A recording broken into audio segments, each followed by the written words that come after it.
Hi, and welcome to Newsmakers with inside analysis, behind-the-scenes commentary, and lots of screwing around on the most important news events in our community from Santa Barbara's top journalists and local political leaders. I'm your host, Jerry Roberts. Tonight, we'll look behind these headlines. New political turmoil at City Hall as the Mayor Cathy era quickly descends into dysfunction. Santa Barbara is whipsawed by nature amid fears of new rain and mudslides. The drought parches us for a seventh year. Over at the county, the Soups finally approve a recreational pot ordinance and tax rates to put before voters in June.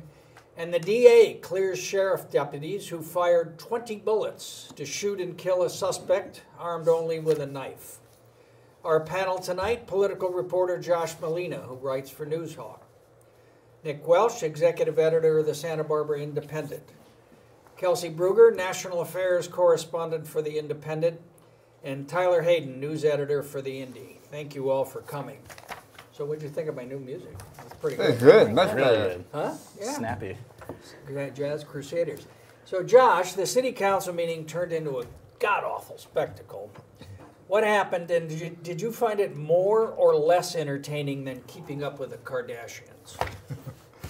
I've never seen Keeping Up with the Kardashians, but the city council kicked Jason Dominguez to the curb. It was unlike any meeting I've seen in, 15 years of covering the council. It was unreal, not to overstate it. Jason Dominguez was appointed to the Santa Barbara County Association of Governments January 9th. SBCAG, as Kelsey likes to call it. Yes, a highly influential transportation It is. You got a lot of board. money going through it.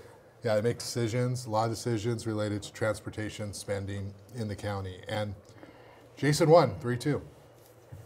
He got appointed January 9th. And Cathy Murillo, the mayor, was not happy about this because it was one of the things she assumed that she was going to do when she took over as mayor. So somehow, some way, Eric Friedman, who's the new council member, he introduced, he submitted a letter with Cathy's signature on it and said, hey, we want to look at this again. We want to consider a new vote on this. And Randy Rouse, who had originally sided with Jason, flipped his vote. And so now they yanked Jason from this spot and they put Cathy Murillo in it. Now, on the surface, it sounds like, well, whatever, they move some people around. This is a big snub to Jason. This is a big... Who can't stand Cathy and the feelings mutual? But, correct. And the bigger picture is that this is what people do not like about government. This is what people don't like about partisan politics. You can like Cathy, you can identify with the Democratic Party, but seeing this kind of an action, it just doesn't pass the smell test. It's not fair. If somebody wins a vote, they should stick to that. Well, and Jason called me at 8 a.m. the next day, which I greatly appreciated. And he said that there's a clear, I guess it's a guideline, whatever it is, that you can't reconsider something like that for at least 90 days. And they didn't call it a reconsideration, they called it a consideration. Yeah, he dropped into his attorney speak, and he basically said, hey, you got to wait 90 days before we reconsider this vote. He said the state law is there so that lobbyists don't try to interfere after a vote and try to change things. That there needs to be this cooling period, and then you can come back. The city attorney was not there. They had an assistant city attorney, and she did not understand the law in the same way that Jason did. I don't know who's right. It feels like just sort of intuitively that Jason would be right on this, but the council moved forward and they voted again. And so they took him out and they put Cathy in on the premise. This is what Eric Friedman said. He said, and this caused another dust up. He said, Cathy, since we moved to district elections, is the only one who is elected by all of the people. Therefore, she deserves to serve on this. She's the only one, yeah. Isn't that outrageous, that comment? To suggest that the other council members don't? Yeah, he got in a lot of hot water for that. And it was kind of a bold declaration to start off the argument that way. And as Josh noticed, there was a woman who rushed into the council chambers to say, as soon as I heard you say that, I couldn't let it go. I had to come and call you out for it. And I mean, he did have some interesting points about sort of the Aristotle or he Ethics stayed away. triangle. Yeah, he mentioned that he wasn't going to do an extended guitar solo this time, which I think we all appreciated.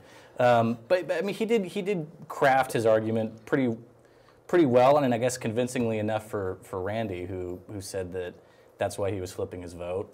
The reason But Randy don't you think that they already had Randy's vote before this started, and No, it was this- all theater? She wouldn't have done it unless she had. This is what happened. I mean, I talked to Randy, and what Randy said is all the ABC, anybody but Cassie haters who were trying to vote for anybody other than Cassie before the election were calling him up, emailing him, and he said all these people who wouldn't know SBCAG if it bit them on the ass were saying it's just unconscionable that Cassie Murillo, and they were just going on about Cassie, and it was a we don't like Cassie, and that's what tipped it for Randy probably more than anything. The other thing, Jason has sort of graded on his colleagues he does this sort of Perry Mason routine at the city council. He bogarts the mic. He gives everybody the third degree. Although Friedman's giving him a run for money, and He is definitely giving him a run for the money with the bogart.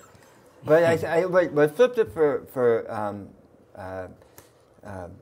Randy was just the venom and animosity that he was getting behind the scenes of people calling, "We hate Cassie, you can't let her do that." And the fact that these people were so quick to the mic suggests that there was sort of an organized play here. And it's very clear, Jason and Cassie have animosity. I think the real animosity, Jason and Greg Hart, who is Cassie's, co-conspirator. who had to recuse himself because Right. he makes a bunch of money from What I was sort of SBCAG. struck by watching it was, right after the election, we were hearing how this is the most progressive council we've had in a while, sort of uniformly liberal. Who wrote that? I don't know. But Read it somewhere, a blog. and now that we have like a couple sort of Bloggers. moderates and a few Democrats, like people who all sort of lean left, they're far more dysfunctional and abrasive with each other than the council was before, when it was more the mixed circular politics. fighting. Yeah. I read the Progressive Council thing in a spam email I got. I didn't even have to go to a website to read it. And it was there right in the morning, Hey, you along with my You discounts subscribed. at Dick's Sporting Once Goods, you Big got Five, scooped about 12 Bed times. Bath and Beyond. Yes. So wait a minute. Let me just ask you something. So the day before this happened, Kathy got seriously beat up, and Ed had all of their commenters there. Somebody said, "Oh, do you think Kathy's failing as mayor?" And then everybody jumped in. A, is that a widespread belief, and B, does this reflect a sort of a deeper policy split on the council? Well, there's always going to be people. Which are unconnected questions. There are always going to be people who don't like Kathy. That group who chooses to post on a community bulletin board site, they're always going to dislike Kathy. Not on the merits, they just don't like her. They don't think she should be mayor. And so She's not doing a terrific job. set that aside. The issue here is they voted one way and then they decided to change it. And that sets a bad precedent, because if you go back and start saying, well, I don't like the way that vote was made, so let's look at it again. I'm not even sure if it's going to stand once Kalon gets back. I don't know. Yeah. Well, that city attorney, whoever she was, She had a tough time. She got beat up pretty bad. She got beat up pretty bad, yeah. All right. Well, I think it's entertaining anyway, so we can. And wait till Sharon Byrne gets elected in the 3rd district. Here's the thing, Jason. The anti-Kathy, that'll be interesting.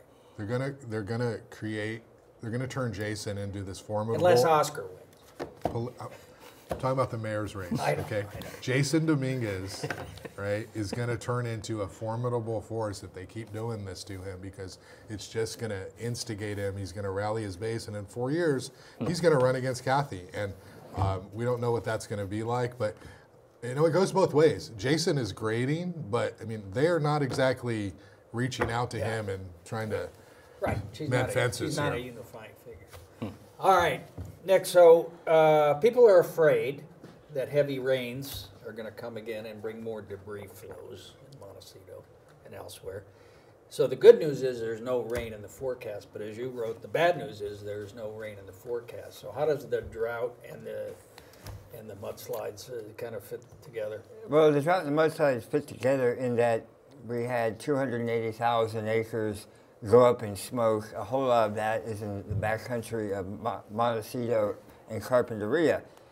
And when you have heavy rain come down on that kind of terrain, you have a tendency for debris flows and avalanches and the sort of mayhem that we saw hit Montecito if it's a heavy rain. And the slopes are incredibly unstable. They're ready to go. It's like shotgun shells ready to go off. The good news, so we had what, 6/10 of an inch in 5 minutes. That's what gave us Montecito. We're in a drought. Yesterday, or the last day before yesterday, Santa Barbara County, the drought was upgraded from moderate to severe. The good news is it's not exceptional. So we still have another notch category to go. We've had 4 inches of rain. That's about 17% of what we're supposed to get for the year. We've got 39% of Kachuma's full. That's a joke. It's really probably closer to 20%. So you can't drink that, right? We can't. That's not drinking water. You can drink a lot of it. It's not bad. It's not bad because of the fire. It just needs to be treated more. But they are turning off Lake Kachuma for a couple of weeks, so they can make a few repairs. And of course, the key issue, the steelhead trout, are suffering as well. The steelhead trout took it on the chin. 13 of them that we know. Why are the steelhead trout crucial? Because the environmentalists have been fighting about it. They say so.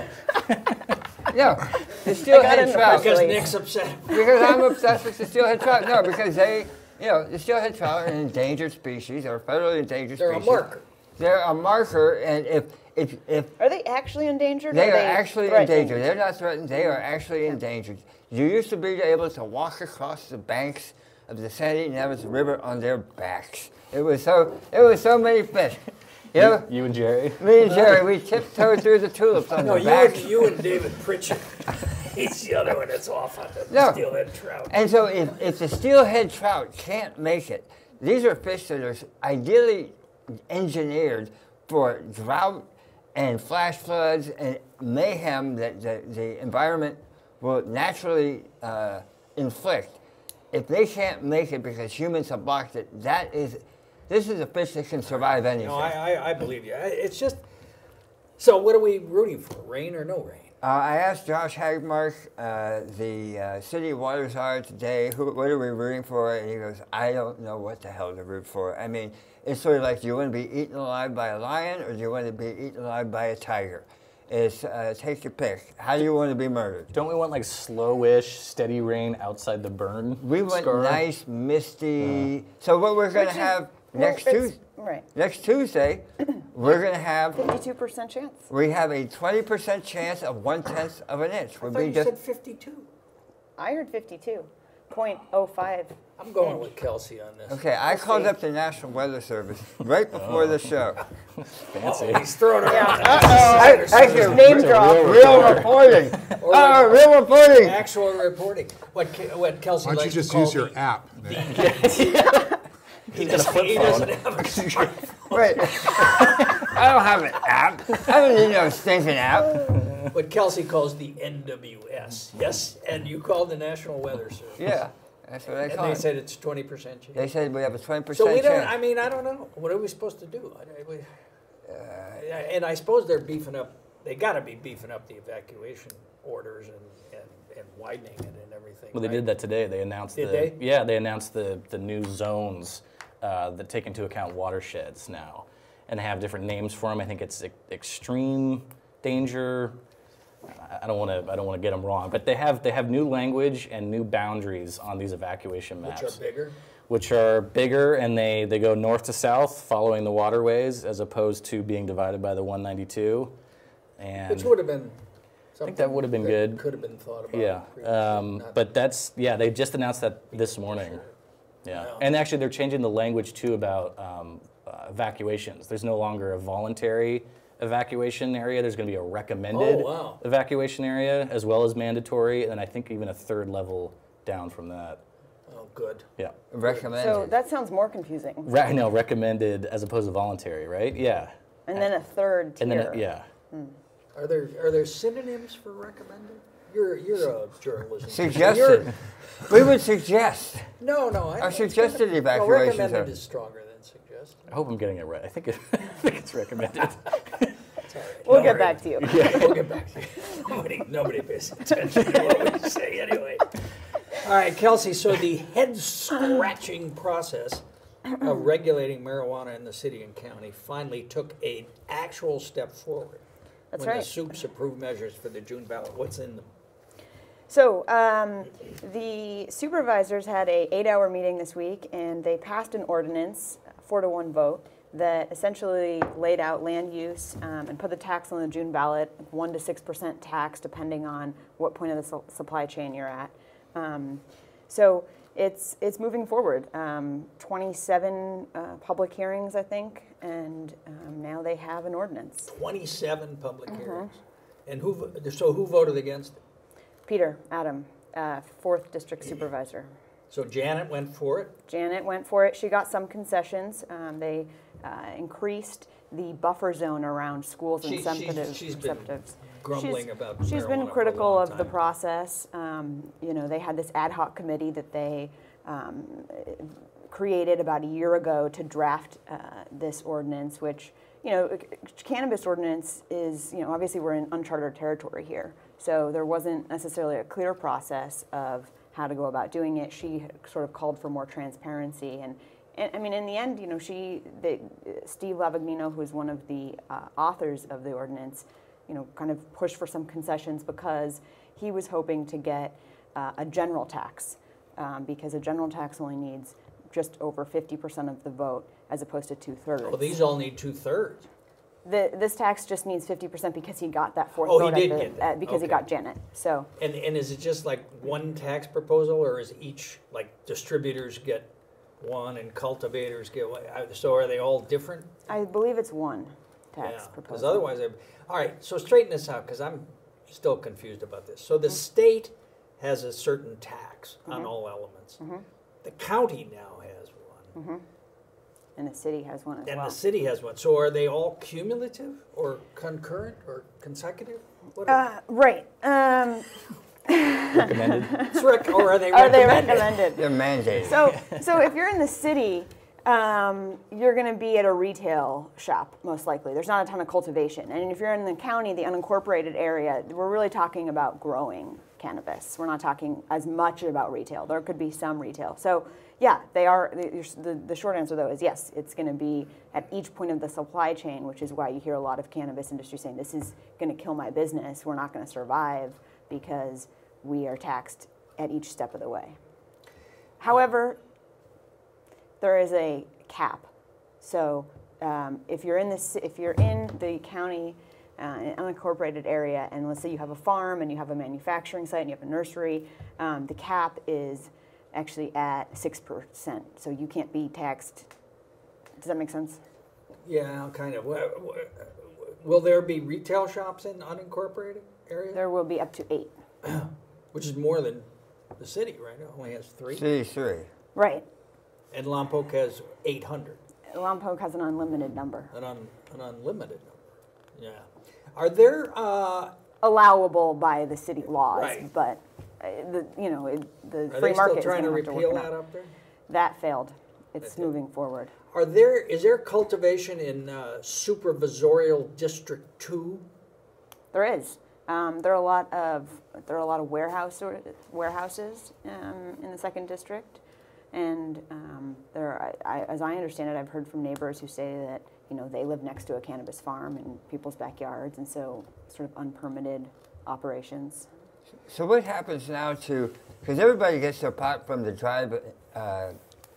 drive-through delivery. Like there's 92 of them supposedly in the county. Drive-through or just Delivery. They should have drive-throughs. It's Uber. Yeah, Pod. it's That's an Uber next. pod. So what happens to the Uber pods? I'm so glad you brought that up. Well, Okay. you know, Nick, there's a lot of questions surrounding that, and it's still to be worked out. No. So the answer is Said Supervisor Williams. Thank you very much. so. What's going to eventually happen is there are going to be these entities. So whether it's a retail shop or it's an entity where it's like sort of a wholesale where a consumer couldn't actually come in. But those need to be approved, and then they can have delivery services attached to them. So that's does that make- included in the same tax? That would be just a separate tax. That would be, So they would be taxed individually as well? Yeah, they would be taxed again. So people are taxed at each step. Here's another thing I don't understand. So Nick wants to go out and buy some pot, right? And he goes to one of these wholesale places. Is he able to like get a ton? I mean, how much, is there a limit? Yes, you can get I'm a. sorry, Nick. Jerry, is this like my friend has Asking a for a problem? friend. There were no injuries. So what's the answer? So the answer is there is a limit on the amount that you can get, and it's. I'm blanking. It's an. Is it more than an ounce? No, it is an ounce. That's all? Yeah. In one purchase? But wait a minute. What if Nick wants to Shop get some around. edibles as well?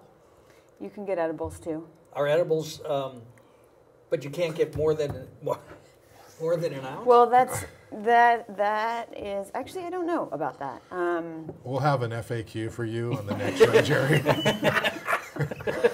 Because that would be the amount for the flower, right? So the cannabis flowers that you I've that you heard would get, that, for example, like I don't know, a chewy edible that's like Yeah. maybe watermelon has 10 milligrams of THC in it. So yeah, you do max out. No, you're right. I just don't know exactly how many gummies you can get, and because so if you go to one of these retail shops, I went and visited one down in West Hollywood, and they. you had a great. That was a great piece. Oh, by thank the way. you, thank you.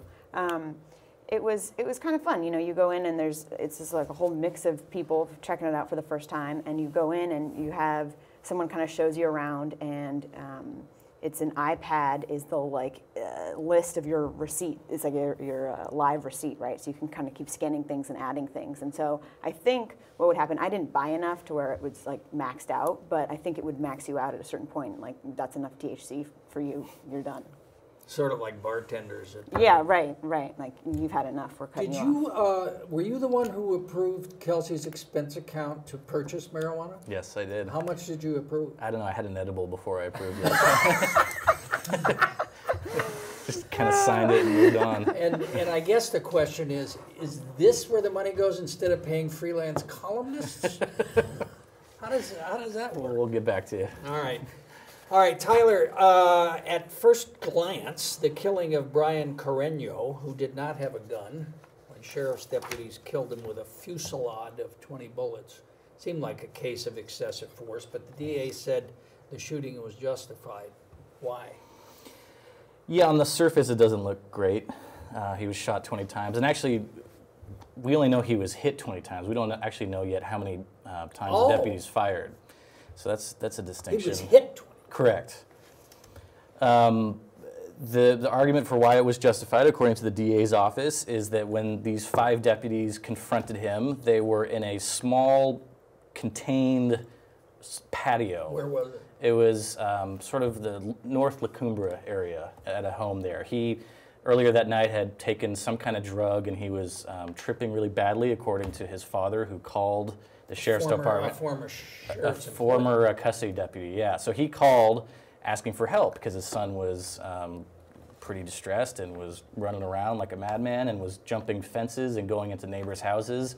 And so after these deputies spent a couple hours tracking him down with the help of a canine and a helicopter, they confronted him at this house. And where they actually wound up meeting was in this back patio. And the way the DA's report describes it is Brian Carreño came out with a knife and was walking towards them and shouting, "Kill me, shoot me." The deputies, And they did. The deputies were saying, "Drop the knife, drop the knife." He didn't, and then they opened fire. What is not mentioned in the report is how close Carreño got to the deputies, the size of the patio. I mean, it's described as small, extremely small, but there's really no specifics. Yeah, and so what's sort of striking, as much as what's in the report, is what isn't in the report, and it also doesn't really talk about, you know, the shooting itself gets maybe 2 or 3 sentences of this 5-page detailed report that's the lead up and the aftermath.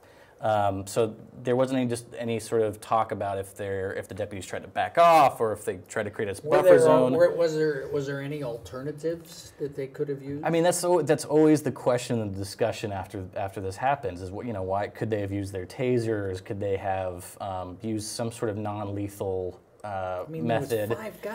Well, there was know. a case that just happened 2 days ago where a suicidal woman calls the sheriff and Right. says, "I have a knife at my throat." And they show up at her place, and she comes out, and then she goes back inside, and then she comes out again, and they have a beanbag bazooka, which has, you know, a much more official name, and they pop her with that, and they disarmed her, and, you know, she's alive. So that's sort of the question, is why they couldn't have maybe set up some sort of perimeter or, you know, done sort of de-escalation techniques. What I was struck by is that the day after the shooting, and actually Kelsey reported on this, we always have a really hard time getting any information from the sheriff's office about someone's criminal history. And the day after the shooting, it came to us like that. We had his whole rap sheet. And there's charges in there, there's past convictions, none of it's very serious, but there are a few in there. And that struck me, kind of thinking back to that time and how it all, the sequence of events played And out. we know he has a history of mental illness. We know that he was named initially in the gang injunction. And between the time the gang injunction was first filed and then taken to court, they dropped him because, according to the prosecution, he turned his life around. But they didn't know anything around. They didn't know. No, really but at the time. At the time, I mean, we don't know what they knew at the time. They should have known. We got to wrap up. But is there community outrage, family? What? The family has talked about potentially filing a wrongful death lawsuit, either at the state or federal level, and we'll just have to see. Josh, doesn't this point up the need for independent police review board, police and sheriff review board here in Santa Barbara? You agree with me on that, don't you? Yeah, you lost me on the cannabis stuff, but on this, yes, well, it can't hurt. Can't hurt. You too many edibles over there. I'm Hey, not, it's baseball season. at this table, I'm not the edible The one. Tommy, Say that much. the Tommy Lasorda of local youth baseball. All right, well, thanks to tonight's panel, Josh Molina, Nick Welsh, Kelsey Brugger, and Tyler Hayden, and thank you for watching. Please visit our website, newsmakerswithjr.com, where you can check out my regular blog posts on politics and media in Santa Barbara and beyond. Thanks to our director, Oscar Gutierrez, to our crew, Ryan, Susie, and Ashe. And as always, our top-ranking, high-powered, high-energy senior executive producer, Hap Freund. We'll see you next time on Newsmakers.